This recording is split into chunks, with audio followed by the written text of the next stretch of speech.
Assalamualaikum warahmatullahi wabarakatuh.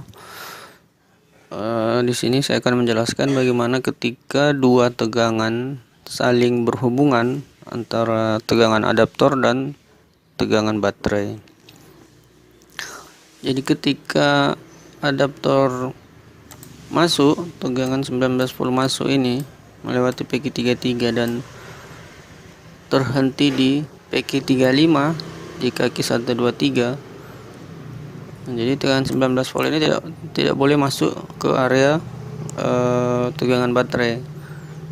Jika itu terjadi, maka pasti terjadi short. Nah, jadi ini tegangan 19 volt ini tidak boleh masuk ke area ini.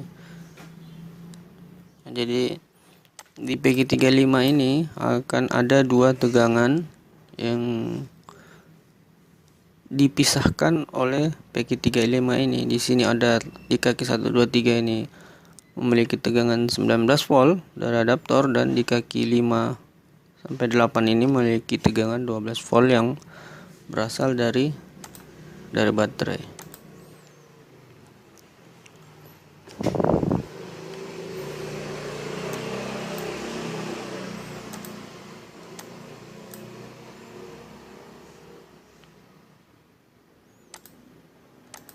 Apa ini?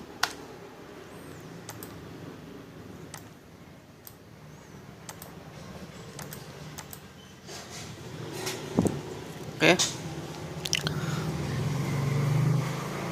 Nah, siapa yang mengontrol ketika tegangan adaptor dan tegangan baterai ini sama-sama ada? Yang mengontrol adalah DC crash dari KBC.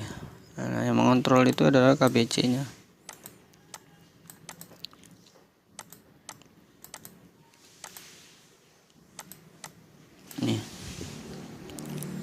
Ini KBC. Nah, dia yang mengatur ketika yang bekerja baterai, yang bekerja adaptor. Nah, dia yang mengatur melalui signal yang diberikan ke PQ31. Nah, jadi PQ31 ini sebagai saklar untuk mengaktif dan menonaktifkan trigger di kaki 4 ini. Nah, apa yang terjadi jika PQ35 ini rusak? Otomatis akan terjadi short karena terjadi bentrok dua tegangan. Nah, ini pasti short ini. Kemudian bagian mana lagi yang kira-kira bisa mengakibatkan short? Jadi bagian-bagian terjadinya pertemuan antara baterai dan tegangan baterai dan tegangan adaptor. Seperti di arah sini kita ketahui di sini ada tegangan 19 volt. Ini dari V-in. Dan jika ini rusak, jika PQ2 ini rusak, maka otomatis tegangan baterai yang ada di sini bisa masuk ke arah V-in ini. Seperti itu. Jadi ada yang mengontrol. Inilah kaki 4 yang mengontrol triggernya. Mengontrol tegangan 19 volt tidak bisa masuk ke area jalur baterai. Jadi jika kita pernah mendengar kalimat yang mengatakan bahwa jika adaptor terpasang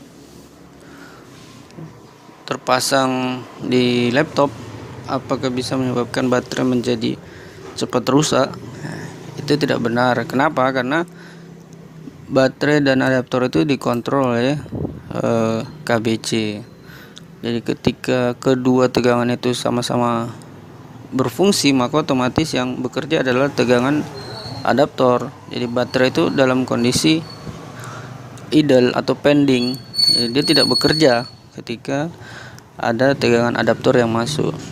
Dia hanya bekerja ketika terjadi pengisian baterai, dan ketika sudah full maka otomatis akan terhenti secara karena jalurnya seperti itu. Ada sensor yang menginformasikan bahwa baterai sudah full. Nah, seperti ini yang kemarin kita pelajari. Nah, ketika sudah full maka otomatis pengisian akan terhenti. Pengisian baterai akan terhenti dan baterai otomatis tidak bekerja sama sekali ketika pengisian telah terhenti. Jadi tidak ada hubungan baterai cepat rusak ketika adaptor terpasang, itu tidak ada hubungannya sama sekali karena ada yang mengatur bagian kontrol kapan adaptor harus bekerja, kapan baterai harus bekerja, kapan terjadi pengisian, kapan pengisian terhenti. Itu semua sudah ada yang kontrol di dalam mainboard. Oke, terima kasih.